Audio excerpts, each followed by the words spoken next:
New film from Robert Zemeckis starring Steve Carell, who came on the show, inspired by a documentary from 2010, which is called Marwen Cole. Real story of Mark Hogenkamp, who was attacked outside a bar.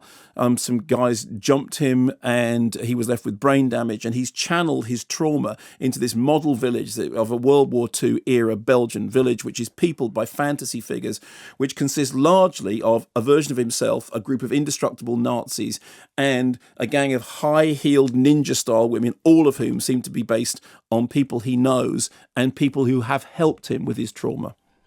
I'm so tired of being alone.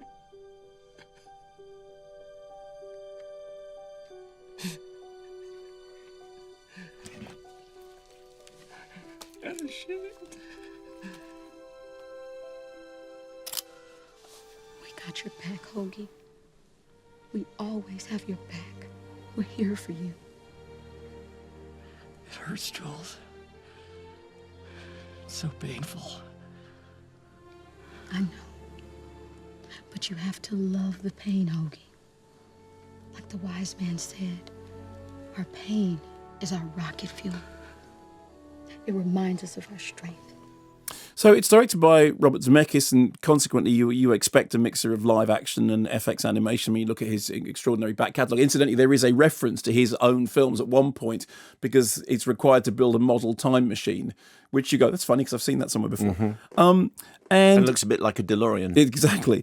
And the fantasy sequences are very well realised because a whole load of it plays out in the fantastical reality of his mind in the village of what's at that point called Marwen. Later on, the name of it changes. And you see these characters who are... They're somewhere between being dolls and being lifelike. It's really quite uncanny, isn't it? Like the doll version of his central character and the doll version of the people around him. I mean, it is, on a technical level, very, very well. That is very, very well done. And a little bit like Terry Gilliam's Brazil, it's a film in which somebody is escaping into a fantastical world because they can't deal with the traumas of the world as it is. So, I mean, all that stuff is stuff that I admire and that I like. And there's also, I think, a message of tolerance for fetishism and for the way in which you express your sexuality and all that stuff. I think it's a movie which has a kind of tolerant heart. My problem with it is a very, very odd hybrid of a number of things that for a movie that's this big, I think it kind of starts to buckle under its own weight. I almost think that had it been made as a small experimental indie film, and I haven't seen the documentary. Have you seen the documentary? No, I haven't seen that, no. So I want to see the documentary. I mean, there are things in it that are individually interesting, and I think it's quite brave of Steve Carell, who actually has got quite a good track record in doing interesting projects.